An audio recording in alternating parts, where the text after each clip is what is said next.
Hey GM everyone, Lilpanda here. I want to be clear, this content is funded by BuilderDAO. I am a large token holder in MF for BuilderDAO. Mike owns BuilderDAO tokens. And again, this content is funded by BuilderDAO.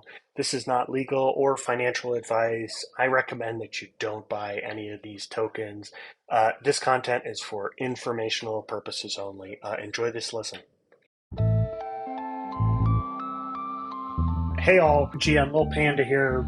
I'm here with Mike Good on lilpanda.wtf. For this Builder DAO series, we are diving in with various creators building on top of Nouns Builder to explore the tool, the DAOs they've created, their ideas, and their thoughts on building on top of the Nouns Builder platform. For this episode, we are here with Zhoug. Zhoug, it's great to have you. GM guys, thanks for having me on.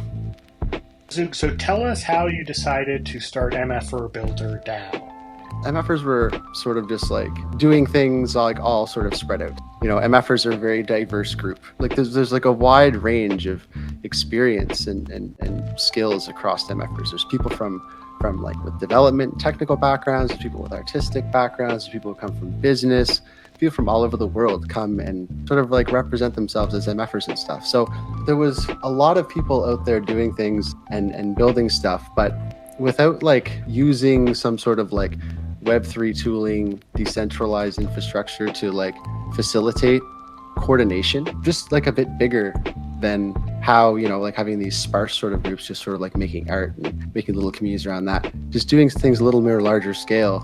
We kind of went on this direction with this nounish sort of formula. This is a group of devs that were just sort of building things, little tools and apps and stuff, working on little websites, and we just kind of got together and put this together. I call it the MFer scene, not so much the MFer community anymore. It's just grown, I find, like different outlooks, different interpretations of the ethos, the principles of MFers. And it's just like, it's more of a scene now. So this MFer Builder DAO is just another part of that scene.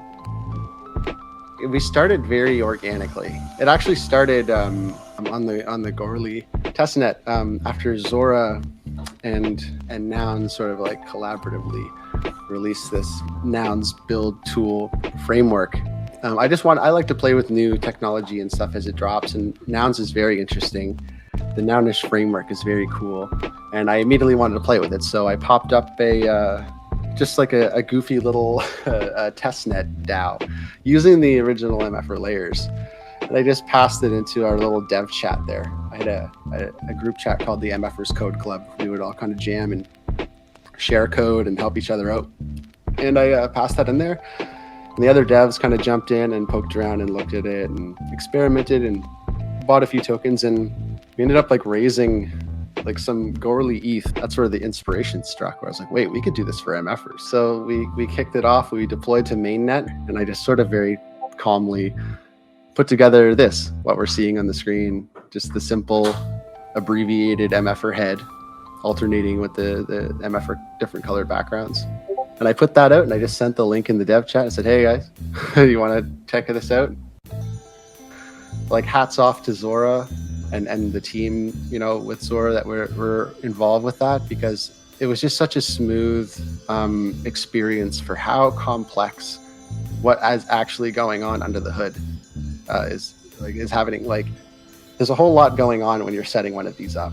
You know, you're deploying out 5 contracts. I think don't quote me there. I have to double check. I think it's 5.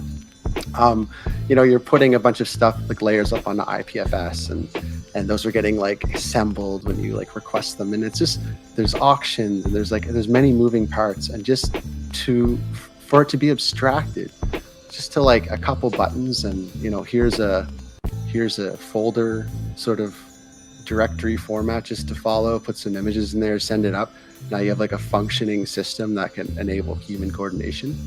It's like really, really impressive. Tell us about Proposal 1. This is the proposal to burn the vetoer. The burn vetoer. Right. So when you create one of these DAOs with the Nouns Builder tool, the creator, or the founder of the DAO, can obtain the right to veto any proposal that goes in. This is a safeguard against malicious proposals that could come into the DAO through someone who might accumulate a lot of tokens and then come in and do a malicious proposal to like drain the treasury or something.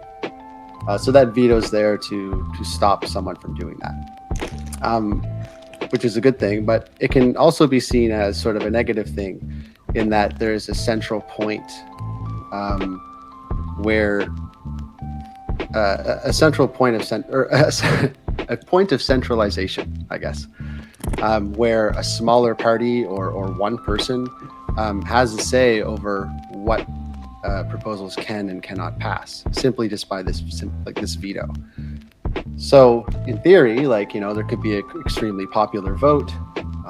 It could get put in, but maybe someone who's disgruntled about it, maybe the founder, could cast the veto and put down the prop, even if it was popular. So what I did when I created this was just I got one of the tokens, which was enough to create a proposal, and then I just from the start just burned the veto power, so there would no longer be any ability to turn down any prop. What is an MFerish public good? So it could break it down. We hear public goods all the time, but why tag mferish on the front of it? I guess it's what mferbuilderDAO chooses to work on as public goods. And most of the mferbuilderDAO members are MFers, so we usually adhere to mferish values. I like to chalk them up as these three. These are quotes from the creator of MFers, by the way, Satoshi, the mysterious original MFer. MFers are just getting started, so we're looking at optimism, trying to stay optimistic. We're always forward building. MFers do what they want as long as it doesn't hurt other MFers. So we support freedom and personal individual choices and how they go about their lives. And we're all MFers as the third one. So it doesn't matter what tokens you have in your wallet. We are all, MFers. So inclusivity is a huge proponent of MFers. So we aim to support and build public goods that adhere to those values. Public goods being products that, a way I've defined it, is non-excludable and non-rivalrous. So non-excludable, it's not possible to exclude someone from consuming the product. And non-rivalrous is the consumption of the product by one individual does not reduce the availability of the product for others. What types of ideas have you had recently? I think a lot about DAO to DAO, multiplayer stuff. I just thought how cool it would be to do a co-proposal with another DAO on Builder. Maybe there's a DAO that has a similar mission, but there's some sort of adjacent proposal that could happen. Similar to how you see someone co-tweet on Twitter. You could maybe do some sort of dual community, dual DAO proposal that funds one specific effort or something. I don't know how that would be implemented, but I always think that's kind of cool because it's interesting to click around and see what the other DAOs are doing and check on their proposals and stuff. And I think you could really strengthen the community around Builder by having more interaction between them. Someone wants to join our Discord. How can they find that? What's the easiest way to get to the Discord? Get all the official links at mferbuilderdao.org/info. Thank you guys for having me on. It's been sweet. Hey, thanks everyone for joining us. Thank you so much, Zhoug. I will see you on the internet. Thanks for listening to this episode. I'm Lilpanda, and we'll see you next time.